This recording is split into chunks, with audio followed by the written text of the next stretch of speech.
다시 한번 인사할까요? 우리가 주 안에서 기쁩니다. 우리가 주 안에서 기쁩니다. 주 안에서 기쁩니다. 아멘.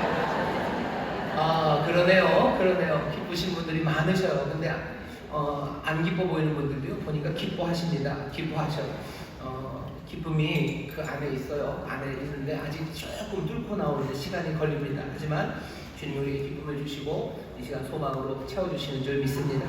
오늘 창세기 35장 1절부터 15절 말씀을 본문으로 읽었고요. 설교의 제목은 일어나 베델로 올라가자, 일어나 베델로 올라가자 라는 제목으로 말씀을 나눌 겁니다. 베델은 하나님의 집입니다. 엘이 하나님이에요. 하나님의 집으로 올라갈 거예요.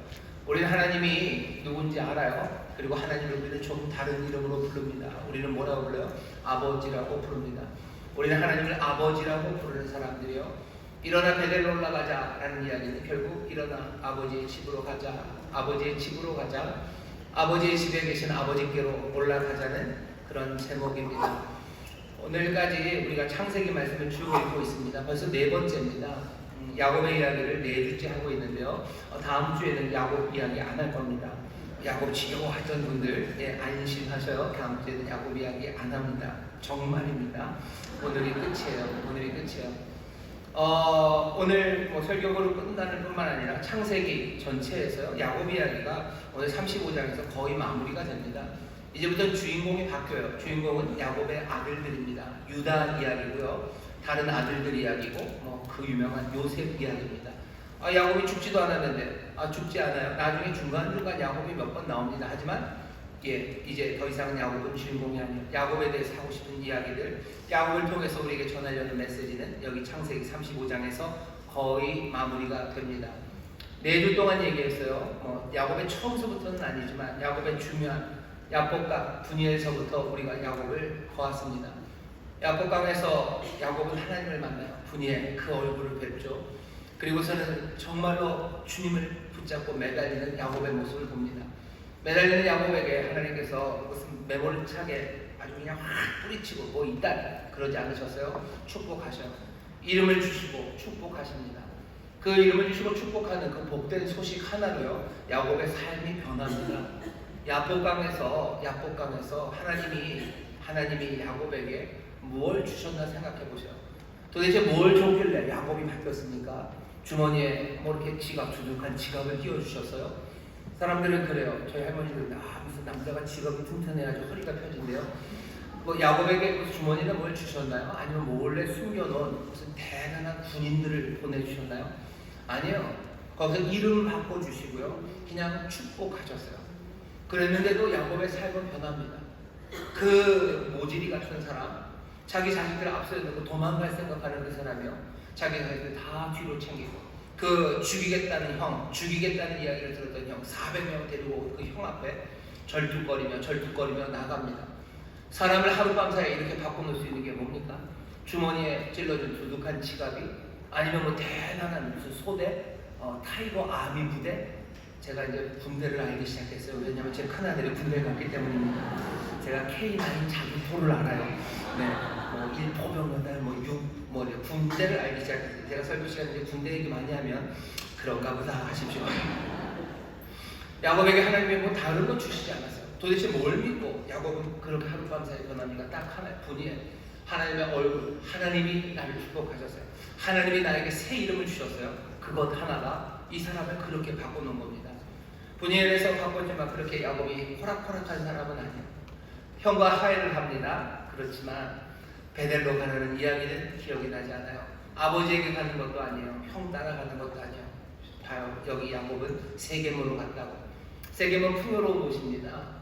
나는 그냥 부자 되는 게 최고예요. 베델은 무슨 베델, 아버지는 무슨 아버지, 형 따라서 세리산에 내가 가서 뭐합니까? 나는 그냥 부요를 누리는 게, 내 삶의 안정, 평안, 내 삶의 명예, 내 삶의 행복, 그것은 돈에 있어요. 많은 양떼가 내 삶의 소망이에요. 많은 양떼가 내가 의지할 바예요. 많은 양떼가 내 삶에 정말로 참된 안녕을 줄 거라고 믿었기 때문에 세겜에 머문 겁니다. 아버지에게 가는 게 더 이상 행복하지 않죠. 형 따라가요. 세겜입니다. 하지만 세겜에 간 야곱은 결국은 삶이 엉망이 됩니다. 영혼이 망가지는 거예요. 누구라도 세겜에 살면 그렇습니다. 왜? 하나님 말고 다른 것들에 내 소망을 두는 사람들은요, 100이면 100, 족족 다 결국은 영혼은 망가지고 그리고 그 삶도 멸망의 길을 걸어갑니다. 늘 그렇습니까? 아닌 경우도 있지 않습니까? 개런티 100%입니다. 하나님 말고 다른 것에 소망을 둔 영혼들은 무엇 하나, 누구 하나도 그 영혼의 온전함과 그 삶의 참된 행복을 누릴 수 없습니다. 우리에게 분명하게 얘기하셨어요. 구원받을 만한 다른 길 없습니다.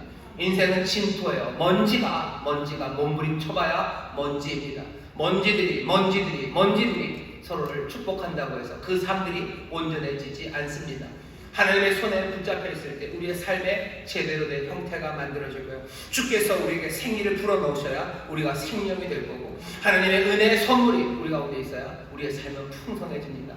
그게 처음서부터 인생에 대해서 가르치는 바예요. 그런데 사람들은 그 말씀은 싫은 거죠. 오만함으로 그것 아니고 진토가, 먼지가, 그냥 우리가 살 수 있다고, 우리가 하나님보다 더 많이 안다고, 우리의 행복의 길은 내가 안다고, 그리고 행복의 길, 그 길을 가는 방법도 우리가 안다고 하면서 이 길, 저 길, 이것 저것을 붙잡고 살아가는 겁니다.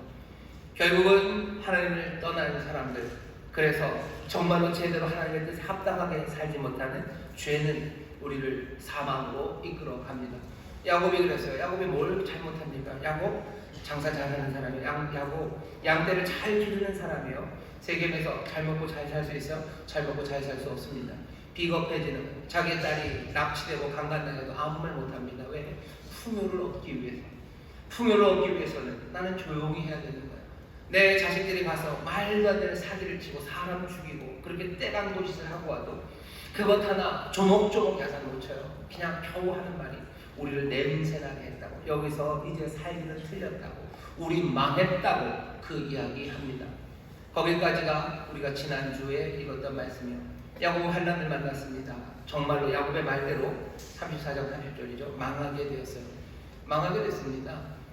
왜? 별로 망한 것도 없는데 조금만 있으면 망합니다. 왜? 세겜의 사람들 다 죽였는데 안 망하는 거 아닙니까? 세겜을 차지하고 살면 되는 것 아닙니까? 여러분이 잘 모르는 게 있어요. 가나안 땅 전체에 있어요. 세겜은 그 중간에 있는 조그만 동네 하나입니다. 여기 가나안 족속들은요, 그냥 가나안족이라는 그냥 완전히 하나의 단일 부족은 아니지만요, 그냥 가나안 사람들이에요. 야곱은 이 가나안 사람들 사이에 그냥 살고 있는 한 가족입니다. 우리식으로 말하면요, 이 인천 전체예요. 그냥 어디쯤이 좋을까요? 어디가 좋을까요? 어디 저기 스리랑카쯤에서요, 한 가족이 와서 사는 거예요. 조용히 장사하며 사셨어요. 그때는 그냥 평화로운 사람이구나 라고 우리가 생각했는데, 스리랑카 죄송합니다. 스리랑카라고 하면 안 되겠네요. 시리랑카라고 합시다. 이 시리랑카 사람들이 어느 날 봤더니요, 어떻게 연수동 자체를 그냥 박살을 내버렸어요.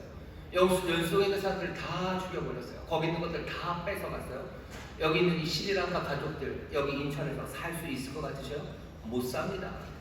어떻게 됐든지 얘네들은 망하게 됩니다. 도망가든지 몽땅 놓고 도망가든지 어디도 못 갈 겁니다. 34장 지난주에 망하리라 라는 말이 그런 얘기예요. 우리는 끝난다. 여기서 우리가 무슨 약을 치고 살겠냐? 우리 걸 누가 살 거예요? 사기쳐서 사람 죽인 우리를 어떤 사람들이 용납합니까? 여기 이 동네에 우리만 있어요. 아브라함이 저기 하란에서 온 겁니다. 하란에서 왔어요. 하란에서 올 때 혼자 왔죠. 우리는 하란에서 온 사람이나 아니면 가나안 사람이나 그 사람이 그 사람 같죠. 하지만 이 사람들은 분명히 구별합니다. 외국 사람들도요, 우리나라 사람이나 일본 사람들 잘 구별 못합니다. 하지만 우리는 우리나라 사람들이랑 일본 사람들 보면 알아요. 모르시나요? 우리는 알아요. 여기 이 전체 동네에요, 그냥 자기 할아버지가 하나 오신 거예요.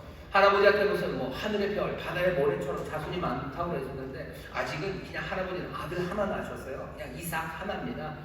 이 전체 이스라엘, 이 땅, 이 가나안 땅이요, 야곱에게는 누구 있는 거야? 아버지 하나 있고요, 형아 하나 있어요. 아버지는 어디 있어요? 헤브론, 저 가나안 땅 제일 밑에 계셔요. 그리고 형은 어디 있어요? 가나안 땅 이미 벗어났어요. 세일산 벌써 벗어나고 삽니다. 가나안 땅 그 한 중간 세겜에 누구만 있어요? 나만 있어요. 나랑 내 가족들 요만큼 있는 거예요. 근데 우리가 이 난리를 쳤죠. 그러니 망한 겁니다. 영혼은 영혼대로 피폐해졌고 삶은 망했어요. 환란이 여기 야곱에게 옵니다. 야곱은 이 환란에서 인생의 최대의 위기를 맞았어요. 어디 도망가기도 어려워요. 전에 혼자 살 때는 그래도 도망갔어요. 하지만 이제는 이것들을 데리고 어떻게 갑니까? 데리고 가는 게 문제가 아니에요. 전에 도망갈 때 아무것도 없었어요. 하지만 이제는 내가 이루어 놓은 게 있어요. 이 모든 이루어 놓은 것들을 다 버리고 도망가야 돼요. 그러니 야곱은 어떻게 할 바를 모릅니다. 내 인생 모든 것이 다 무너지는 거예요. 내가 여지껏 싸우고 수고하고 애썼던 것들이 남김없이 무너지는 그 자리에서 야곱은 망연자실 그냥 앉아있을 수밖에 없어요. 야곱은 말도 못합니다. 자식들이 대들어요. 그러면 내 누이가 그렇게 창녀처럼 취급당하는 게 좋습니까? 하고 떠질 때 아버지 야곱은 거길 야단도 치지 못해요. 뭐라고 대꾸도 못합니다. 31절 묻고 끝이죠. 왜? 야곱은 이제 말할 기력도 없습니다. 대꾸할 기력도 남아있지 않으니 도망갈 기력도 없어요. 야곱은 이제 어떡합니까? 야곱은 이제 또 끊임없이 움직였던 사람이에요. 끊임없이 움직였어요. 엄마 뱃속에서부터 움직였어요. 형이랑 싸우고 형이 나가려고 하니까 뒤꿈치 붙잡았던 사람이 야곱이에요. 나와서도 호시탐탐 형자리를 노리려고 끊임없이 움직입니다. 성경을 보면 야곱이 형이 뭐 사냥 갔다 배고파서 왔을 때 팥죽을 끓여서요. 그 팥죽 배고픈 형한테 팥죽 한 그릇에 장자권을 팔아 넘겨요. 팥죽 좀 주라. 그러면 장자권 주면 팥죽 주지. 그래서 장자권을 뺏었어요. 그날 우연히 야곱이 팥죽을 쓰는데 우연히 에서가 사냥을 나갔다가 우연히 에서가 아무것도 못 잡고 늦게 온 거 그렇게 우연히 겹쳤다고 생각하지 않습니다. 어제면 야곱은 호시탐탐 팥죽을 끓였을 거예요. 형이 사냥 갈 때마다 끓였을 겁니다. 언제 한번 아무것도 못 잡고 쫄쫄 굶고서 돌아오는 날만 있어 하면서 팥죽을 쓰는 거죠. 그리고 그날 마침 그날이 왔을 때 팥죽으로 장자권을 산 겁니다. 야곱이 그냥 에서가 잘 잡고 왔을 때 팥죽 끓여도 뒤로 확 숨겨놔야 되죠. 왜? 결정적인 순간에 써먹어야 되니까 그랬을 겁니다. 끊임없이 움직여요. 아버지를 속여서 형의 축복을 얻기 위해서 엄마랑 부산합니다. 양 잡아서 털 붙이고 음식 만들고 아버지 앞에 가서 목소리 숨겨놓고서 거짓말하고 축복받고 또 형이 죽이겠다고 하니까 도망가서도 조용히 살지 않아요. 도망가자마자 여자 만나가지고 그 여자를 집으로 쫓아간 사람이 야곱이에요. 그리고는 내가 한 여자 이쁜 여자 얻겠다고요. 계속 들이댄 사람이 야곱입니다. 그러니 줘요. 주는데 자고 일어나봤더니 레아예요. 라헬이 아니라 아침에 보니 레아입니다.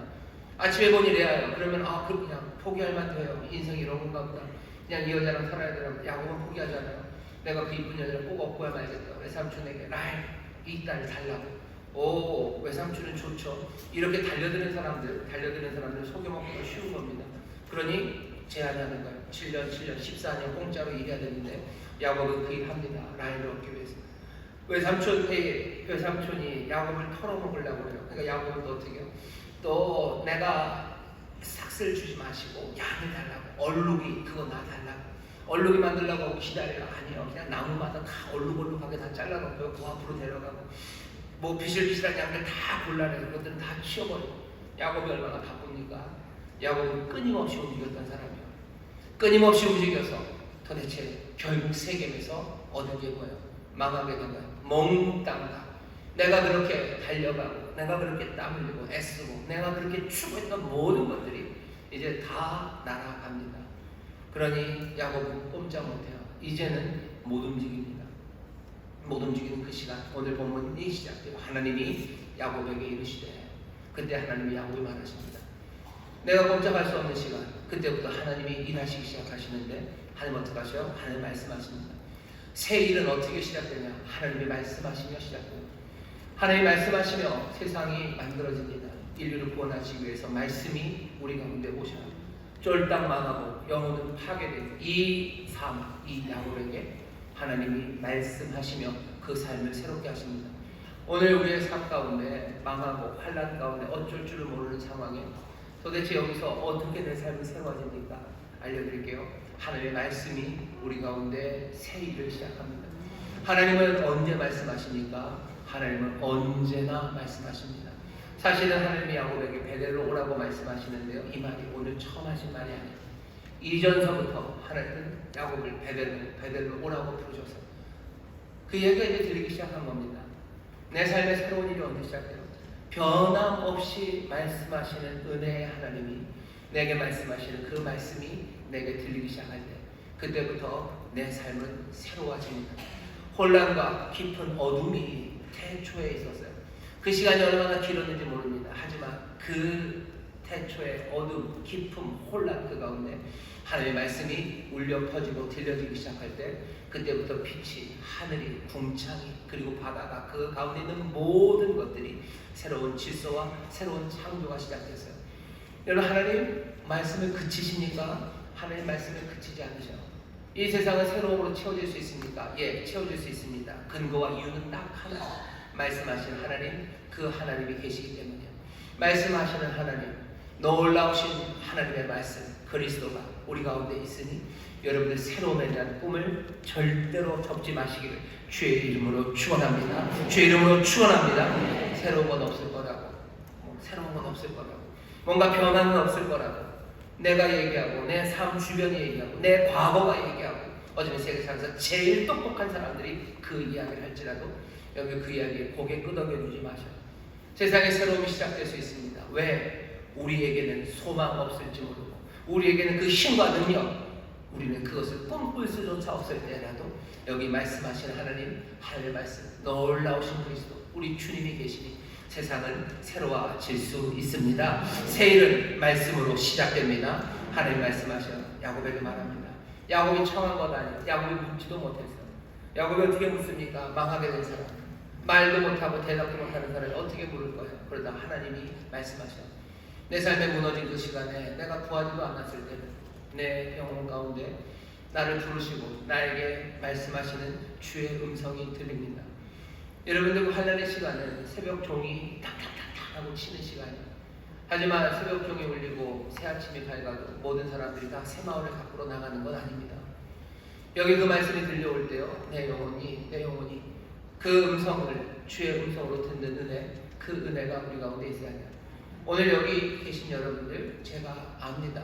여기 오시는 것은 분명한 증거예요. 여러분들은 하나님의 음성으로 듣는 사람들인 줄 믿습니다. 주의 음성이 들려요. 그리고 나는 주의 음성을 아는 사람이에요. 목자의 음성을 아는 사람은 그 목자의 양입니다. 여러분들은 주님의 기르시는 양들이죠. 주님의 기르시는 양들, 주의 음성을 알기에 내가 환난으로 주저앉아 아무것도 할 수 없습니다. 도대체 인생의 새로움이라는 것 시작될 수 없을 것 같은 그때 주의 음성이 들려오고 그 주의 음성을 귀담아 듣는 여러분들이 복되십니다. 오늘 이 땅을 보며 우리 주변을 보면 세상이 뭐 이런가 싶어요. 어디에도 뭔가 새롭고 좋은 일이 일어날지 같지가 않아요. 하지만 주가 내게 주시는 말씀, 그 말씀이 내 영혼에 울리기 시작할 때 새 소망으로 정말로 세상에서 시작된 것이 아니라 오직 하나님께로부터만, 우리 주님께로부터만 오는 그 소망과 기쁨, 그것들을 붙잡으시며 즐거워하시고 주 앞으로 달려나가는 여러분 되시기를 주의 이름으로 축원합니다. 주께서 얘기하셔 어떻게 하랍니까? 하나님이 올라오래요. 베델로 부르십니다. 베델로 부르십니다. 올라가서 베델로 올라와라. 세계는 좀 낮아요. 초지입니다. 여기서 베델은 한 300-400m 올라가야 돼요. 올라가라. 거기 거해라. 거기서 하나님께 단을 쌓아야 됩니다. 하나님이 그리고 부르셔요. 부르시니 이제 가야 합니다. 야곱은 갑니까? 갑니다. 하나님이 부르셔요. 명령하십니다.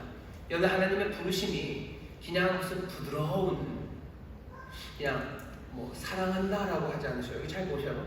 하나님이 부르시는데 하나님 말씀하시는데요. 처음 시작이 뭐예요? 명령입니다. 아주 단호해요. 하지만 분명히 거기에는 하나님의 사랑과 긍휼, 자비하심이 있어요. 자비하시고 그리고 긍휼이 가득하지만 그 주어지는 말은요 그냥 부드러운 말이 아니에요.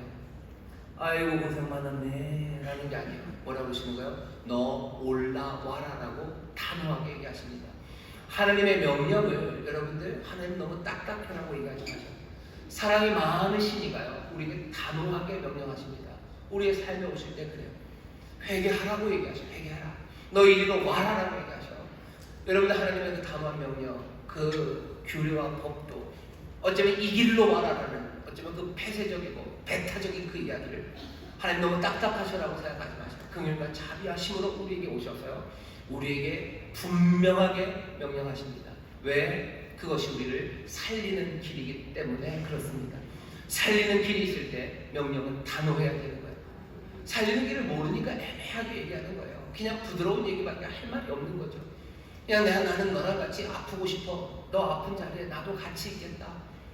그것만 갖고 안 됩니다. 하나님 아픈 자리에 함께 하셔. 오셔요. 그리고 뭐라고 하셔요? 명령하십니다.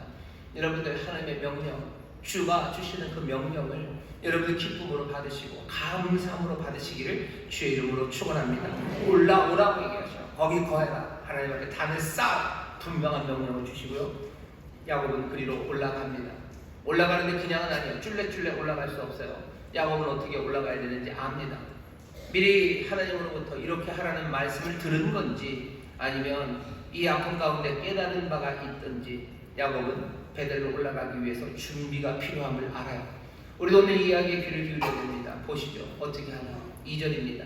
야곱이 이에 자기 집 사람과 자기와 함께한 모든 자에게 이르되 너희 중에 이방 신상을 버리고 자기를 정결케 하고 의복을 바꾸라. 우리가 일어나 베델로 올라가자. 나의 환난 날에 내게 응답하시며 나의 가는 길에서 나와 함께 하신 하나님께 내가 거기서 단을 쌓으려 하노라. 하나님 말씀대로 올라갈 거예요. 내가 거기 거하면 하나님 앞에 단을 쌓을 거예요. 말씀대로 할 겁니다. 야곱은 말씀대로 할 거예요. 명령하신 바대로 할 거예요. 근데 그 전에 준비해야 될 것이 있음을 압니다. 첫 번째는 뭐죠? 이방 신상을 버려야 돼요. 라헬이, 자기 사랑하는 여인 라헬이 아내가 아버지의 집에서 나올 때 뭔가 훔쳐온 드라빔들, 조그만 신상들이 있었어요. 그것만은 아닐 겁니다.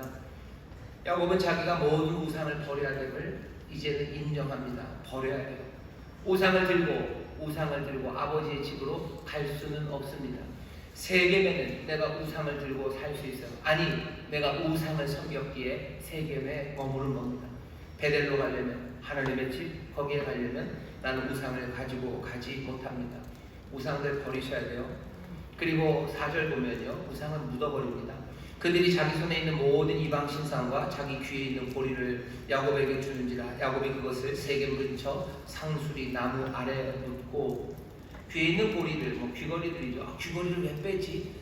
이 말씀을 근거로 귀걸이 하는 사람들은 안 돼. 귀걸이는 다 빼서 땅에다 묻어야 된다. 어디다 묻었는지 저한테 알려주셔요.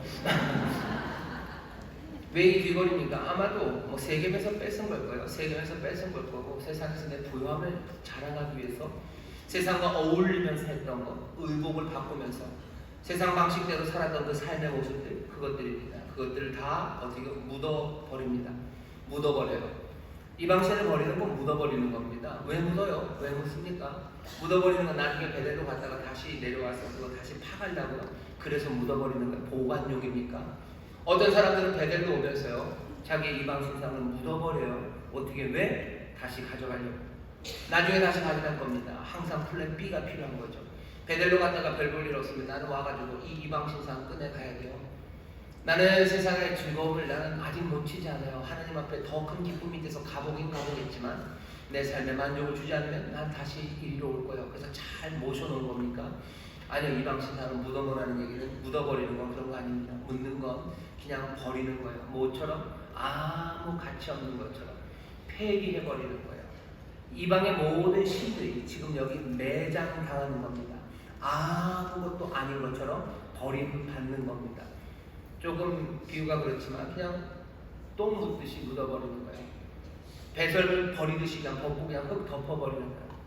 그것들 향해서 말하는 에이 별것도 아닌 것들이 하며 가볍게 집어 던지는 겁니다. 우상을 별것 아닌 걸로 여기기 시작하니까 별것 아니에요. 원래 우상이라는 뜻이 그거죠. 텅 비어있는 거예요. 허무한 거예요. 아무것도 아닌 거. 영어로 하면 nothing입니다. 우상의 뜻이 nothing이에요. 아무것도 아니에요.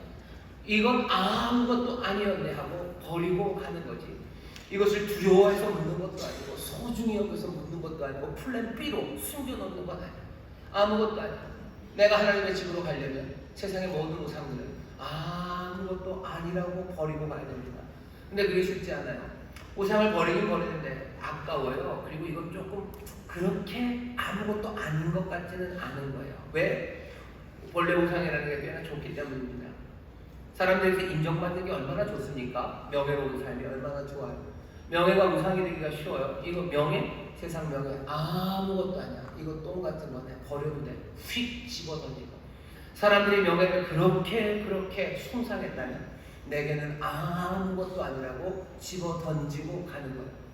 그래야 그 길로 올라갑니다. 이게 됩니까? 잘 안 되죠. 언제 됩니까? 딱 한 군데예요. 내가 명예를 통해, 세상의 명예를 통해서 내 삶이 뿌듯하고요, 내 삶의 만족과 충만함을 얻어요. 하지만 내가 정말로 하나님, 내 주님 안에서 내 삶에 채워지는 그 뿌듯함이 있어요. 세상의 칭찬 말고 주께서 나를 기뻐하시고 주님이 나를 칭찬하시고 내가 주의 길 안에서 주와 함께 걷는 것이 내 삶에 가져다주는, 정말로 가슴이 뻐개질 것 같은 그 충만함이 나에게 채워진다면 세상의 명예, 세상의 칭찬, 세상에 잘난 사람들이 나에게 박수치는 것, 그것들은 아무것도 아닙니다. 그거 집어 던지고 나는 베델로 가는 거예요. 이것을 어디서 맛봅니까? 이 은혜는 어디서 맛봅니까? 십자가 그 안에서 내 삶이 변할 때, 그 은혜로 내가 충만해질 때, 내가 내 주를 사랑하고 내 주의 사랑 안에 그 변치 않는 신실하신 인자하심이 나와 함께 하심을 알 때 세상의 명예, 그것들 아무것도 아닌 걸로 버리는 거예요. 찬송도 있죠. 세상의 헛된 명예, 그거 다 버려요. 주 달려주고 십자가, 내가 그 십자가 앞에 있을 때 세상의 모든 헛된 명예를 헛된 줄 알고 버립니다. 세상의 부유함이 얼마나 좋습니까? 하지만 이 부유함도 아무것도 아니에요. 왜? 나는 주께서 내게 주시는데 내가 하나님의 선물로 살아, 내가 하나님의 사랑 안에 있어요. 그 놀라우신 하나님, 만물을 창조하신 그 창조의 하나님이 내 아버지가 되셔서 그 은혜와 사랑으로 내 삶의 모든 것들을 채우십니다. 내가 세상의 돈을 따라서 그렇게 영혼이 피폐하고 비굴하게, 그렇게 쫀쫀하게, 그것 때문에 바쁘게 돌아다니며 사는 사람들, 그건 아무것도 아닙니다. 배설물처럼 여기고 버리는 것. 바울이 뭐라고 고백해요? 내가 이전에 좋게 여겼던 것, 그건 나쁜 거 아닙니다. 바울이 좋게 여겼던 것들이 있어요. 하지만 내가 그 모든 것들을 이제는 오히려 해로 여길 뿐더러, 아니 내가 배설물처럼 여기면 내가 그리스도를 알기 때문이에요. 내가 그리스도를 알고 내가 그리스도를 얻었기 때문에 그 모든 것들을 배설물처럼 여깁니다.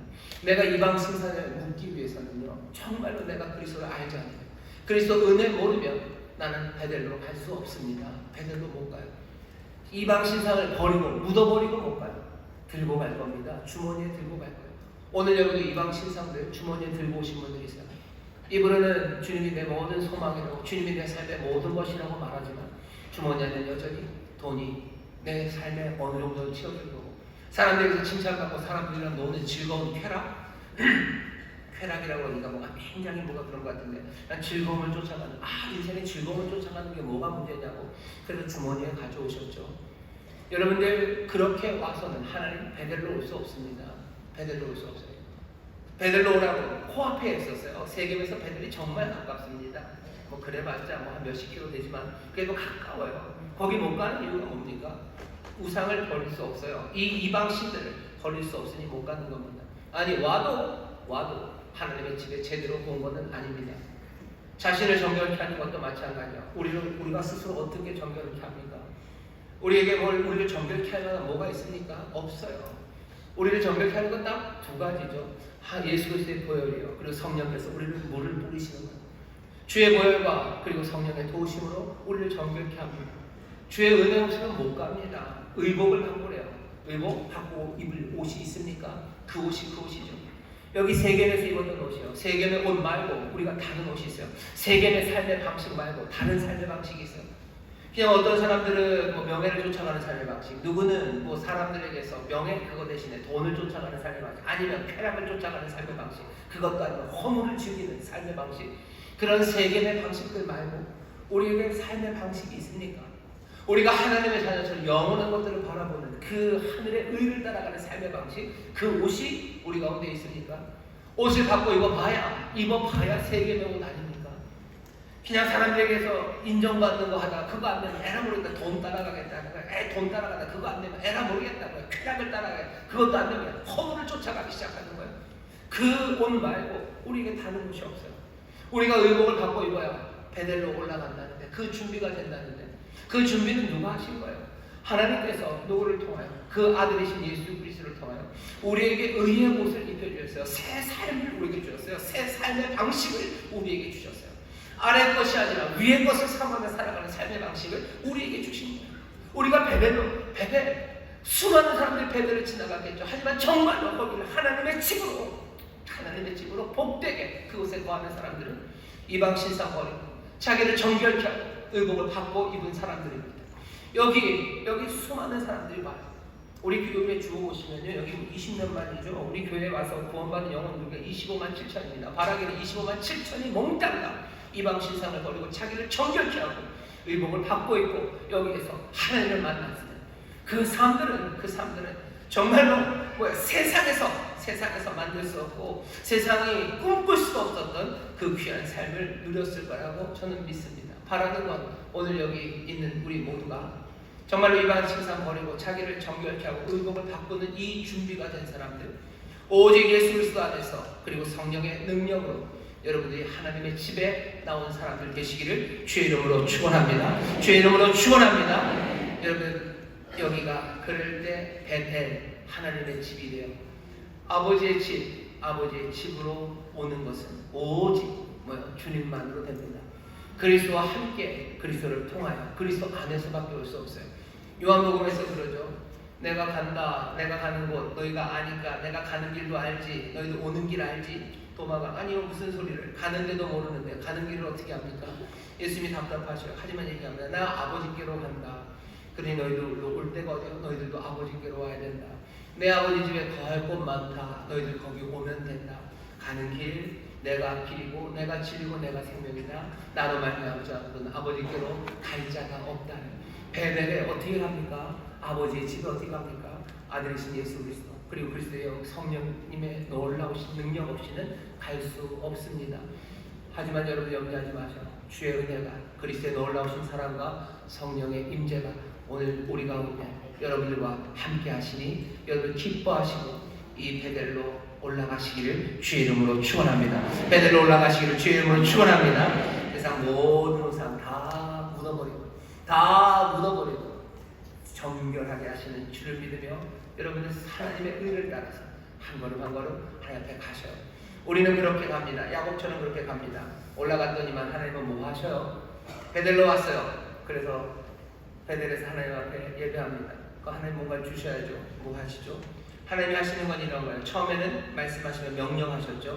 그 다음에 어떻게 합니까? 올라오는 그 길에, 두려운 그 길에 하나님이 도우셔요. 다 야곱이 사람들을 두려워했습니다. 하지만 5절 보면 이제 하나님께서 사람들이 야곱을 두렵게 하신대요. 세상을 혼란에 빠뜨리십니다. 하나님은 세상을 흔들어 놓으시는 분이셔. 하나님은 흔들리지 않으셔. 하지만 하나님은 세상을 흔드십니다. 하나님은 두려워하지 않으셔. 하지만 하나님은 세상으로 하나님을 두려워하게 만들어요. 하나님은 세상을 막 흔들어 놓으십니다. 그리고 뭐 하셔요? 올라온 야곱에게 딱 두 가지 하십니다. 이름을 붙이셔요. 야곱이 아니다 라고 얘기하셔. 10절입니다. 그에게 이르시되 내 이름이 야곱이다마는 내 이름을 다시는 야곱이라 부르지 않겠고 이스라엘이 내 이름이 되리라 하시고 그가 그의 이름을 이스라엘이라 부르시고 이름을 바꾸십니다. 이름 바꿔주셔요? 그게 뭐가 그렇게 중요합니까? 이름을 바꾼다는 것, 사람의 이제껏 그리고 앞으로 이 사람의 운명을 바꾸시겠다는 것, 이 사람의 모든 과거를 새롭게 하신다는 것, 내 모든 과거와 내 모든 미래를 오늘 새롭게 하시는 것, 그것이 하나님이 하시는 일이야. 오늘 우리가 하나님 앞에 나왔습니다. 하나님이 어떻게 하셔? 내 모든 과거를 새롭게 하셔. 어떻게? 내 모든 죄가를 몽땅 다 지우셔. 깨끗하게 씻기셔. 내 모든 실수와 어리석어서 엉망이 되었던 내 삶, 그래서 사람들이 내 삶에 붙였던 온갖 비난과 그리고 못난 이름들, 그 이름들 다 지우셔. 다 지우셔. 그게 오늘 우리에게 주시는 은혜입니다. 그리고 어떻게 하셔요? 우리의 미래의 새 운명을 우리에게 주십니다. 사기꾼처럼 살았어요. 하지만 이젠 아닙니다. 야곱, 하나님과 씨름하고 이제 또 사람과 씨름하는 사람, 그 사람으로 우리를 부르셔요. 내 이름이 전에는 은혜가 없었던 사람이 내 이름입니다. 어쩌면 내 이름은 예전에는 재수 없는 놈이 내 이름이었을지 몰라요. 그러니까 누구는 하나 더 붙는 분들 있죠. 천하에라는 게 붙는 분도 계셔요. 천하에 못된 놈이 내 이름, 아니면 뭐뭐 하다가 지잘난 것을 사는 온갖 이름들이 있어요. 내 이름들이 있어요. 그 모든 이름들을 다 지우셔. 몽땅 다 지우셔. 내 모든 치욕의 이름과 내 모든 슬픔의 이름들 다 지우셔. 실패한 이라는 이름들 지우셔. 결혼에 실패하고 그래서 이리저리 방황하다가 인생 망쳐버린 사람이라는 내 이름이에요. 내 이름 그거 지우죠. 사람에서 뭐죠? 배신당해서 이제는 나도 남들 배신하려고 남들 등쳐먹고 살던 사람이라는 내 이름이야. 그 이름을 지우시는 거예요. 여기서 얻어가고 저기서 얻어가면 그냥 눈물로 살아가는 사람이라는 내 이름을 지우셔요. 내 모든 과거의 이름들을 다 지우시고요. 지우시고 우리에게 새 이름을 주십니다. 전에는 하나님의 백성이 아니었어요. 하지만 이제는 하나님의 백성이 우리의 이름이에요. 전에는 다른 이름이 있었어요. 하지만 이제는 아닙니다. 이제는 내가 하나님의 자녀라는 게 내 이름이에요.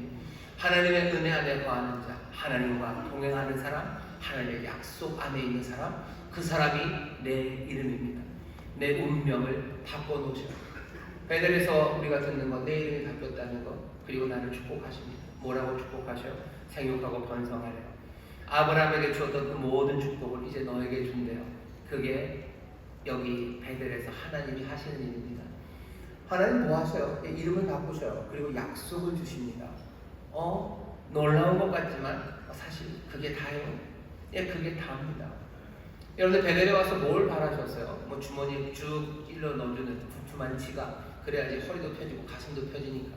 아니면 뭐 대단한 비밀 결산의 한 소대를 여러분들 뒤에다 다 붙여주시는 거예요. 아니 베델에 와서 하나님이 주시는 것, 야곱에서 하셨던 것과 똑같습니다. 이름을 바꾸셔요. 그리고 축복하십니다. 이름을 바꾸셔 축복하시는 게 그게 답니까? 그게 답니다. 여러분 지난주에 여기 오셔서 무슨 이야기 들으셨어요? 하나님의 집 성전에 오셔서 뭐 받아가셨어요? 지난주에 별로 받아가신 건 없죠. 돈 내고 그냥 떡볶이 요만큼 받아가셨죠. 뭐 받아가셨어요? 5월달 첫 주 되면 뭐 카네이션 받아가고 뭐 받아가는 거 있나요? 여기서 뭐 아주 재밌는 무슨 뭐 경영학의 뭐 7가지 뭐 스티븐 코비의 무슨 법칙 그거 배워가셔요? 여기서 뭘 배워가셔요? 여기서 무슨 뭐 필라테스 스트레칭을 배워가셔요? 아니면 뭐 배워가셔요? 뭐 제일 좋은 거 뭐 이번에 수능에 나온 킬러 문학 3가지씩 알려드려요. 뭐 베델에서 도대체 뭘 하나님이 하신 겁니까? 여기서 도대체 뭘 하신 거예요? 하나님의 백성들에게 도대체 무슨 일을 하시는 거예요?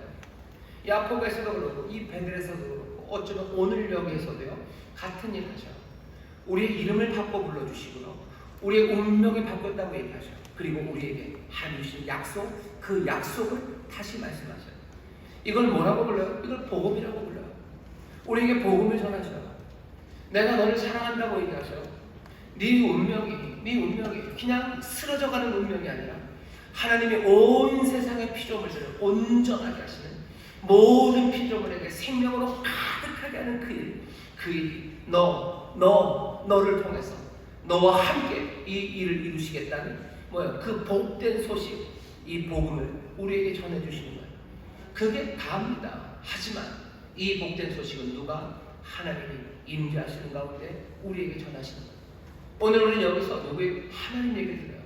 하나님이 우리에게 전하시는 복된 소식, 복음을 우리는 듣습니다. 하나님의 집에서 하나님은 그거 주셔요. 그거 말고 다른 것 좀 주시면 안 되나요? 다른 것 주시면 좋을 텐데. 아니 야곱에게 뭘 주셨나 보세요. 야곱에서 뭘 주셨나 보세요. 그 정말로 그 베델 거기서 뭘 주셨나 보세요. 도대체 야곱은 하나님에게 뭘 받았습니까? 이 복된 약속, 이 이름 받은 거 이거밖에 없잖아요. 네 운명에 대해서, 내 운명에 대해서 내가 들은 거, 내 앞날에 대해서 들은 거, 내 삶의 하나님의 위대하신 목적에 대해서 들은 거, 그리고 그 하나님이 너와 함께 하신다는 거, 그거 확인한 거예요.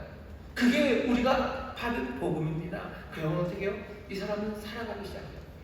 우리는 믿음으로 삽니다. 우리는 믿음으로 살아요. 우리는 주머니에 하나님이 찔러 넣으신 두툼한 지갑으로 사는 건 아니에요. 하나님이 붙여주신 무슨 K4 자주포 부대 한 중대가 뒤에 붙어서 내가 그걸로 사는 건 아니에요.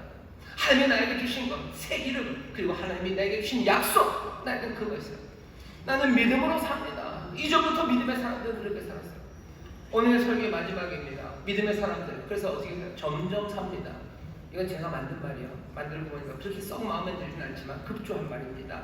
어젯밤에 급조한 말인데 믿음의 사람들 점점 살아요. 점점 어떻게 변화되며 살아요. 야곱은 변화됩니다. 여기 베델에서 야곱이 어떻게 변하는지 아셔요? 이 뒤에 어떤 일이 일어납니까? 그냥 유모, 오래 같이 있었던 유모 드보라가 죽어요.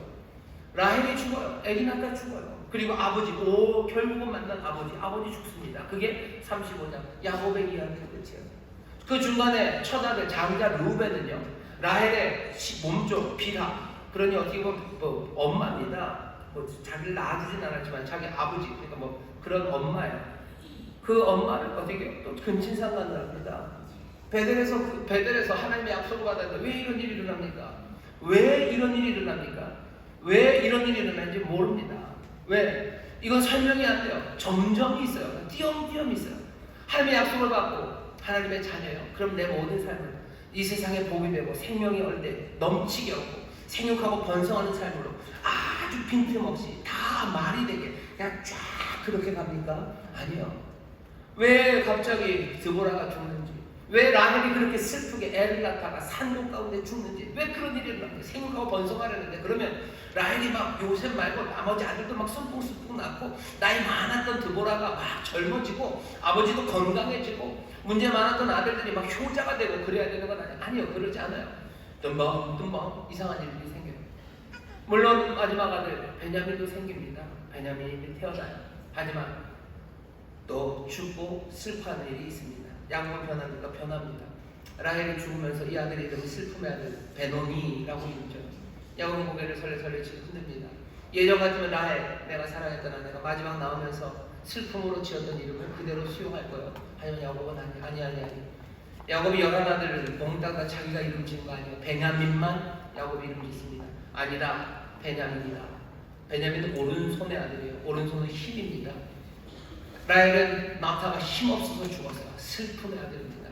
하지만 야곱은 그거 받아들이지 않아요. 아니, 베냐민 힘의 아들이다. 오른손의 아들, 행복의 아들이다 라고 말하며 갑니다. 루벤이 강간합니다. 거기에 뭔가 또 얘기 못해요. 전처럼 그 모습이 있어요. 믿음의 사람들은 점점 삽니다. 조금 뒤로 가는 것 같지만 그 믿음으로 조금씩 변화되어 가며 살아요. 이 사람들은 점점을 살아가고 모든 것들이 다 이해되지 않아요. 모든 것들이 정말로 생육하고 번성하는 쪽으로 그렇게 정말로 이 땅에 하나님의 구원의 길을 온전히 이루는 것이 다 설명되는 방식으로 삶의 사건들이 일어나지 않습니다. 삶이 생명이 태어나면 죽기도 해요. 슬픔 그리고 기쁨이 와요. 내 가정에 문제가 생기기도 하고 하나님께서 내 가정에 화목을 주기도 합니다. 뭔가 띄엄띄엄 그렇게 살아요. 뭔가 한 줄로 쫙 연결되어 있지 않아요. 점점이 살아갑니다. 하지만 오늘 이 35장 말씀을 통해서 전체를 통해서 우리에게 들려주시는 거죠. 야곱아 이스라엘아, 하나님과 씨름하고 그리고 사랑과 씨름하며 살아간 사람아, 너 내 약속을 받은 사람 이스라엘아. 네 인생에 복잡하고 네 인생에 다 설명 안 되는 그렇게 많은 다단함이 있을지라도 네 삶, 온 세상을 품으시는 하나님, 그 하나님의 임재가 함께 하시니 네 삶을 단단하게 붙잡고 있다는 것. 보이지 않아도 붙잡아 주셔. 내게 보이는 건 그 점점만 보입니다. 하지만 그 점점들을 나는 믿음으로 살아갑니다.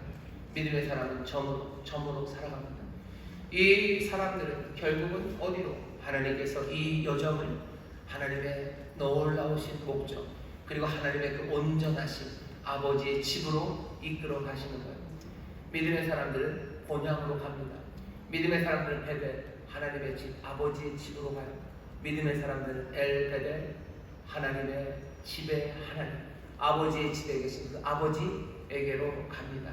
한 걸음 그 길을 걸어가요. 믿음의 주요 온전케 하시는 이이신 예수 그리스도, 내 그 점점들을 주께서 온전하게 하실 거예요. 그 모든 것들을 채우실 거예요. 우리가 그날 우리가 그 고향집에 내 아버지의 집에 계신 아버지와 함께 하시는 그날, 내 주께서 내 모든 삶을 온전하게 하시는 그날, 그 모든 점점들에 채워지는 그 아름다운 선분들이 얼마나 놀랍고 그리고 아름답고 충실하고 그리고 또 기적 같았는지 신비했는지 우리가 보게 되고, 내 인생의 점점 글뿐만 아니라 내 믿음의 사람들의 그 점점점 살아갔던 그 사람들이 주 안에서 온전하게 되는 그날, 우리는 말할 수 없는 감격으로 터질 듯이 하나님의 영광과 지혜, 그 놀라우신 은혜, 그리고 우리를 인도하신 그 인도하심을 노래할 겁니다.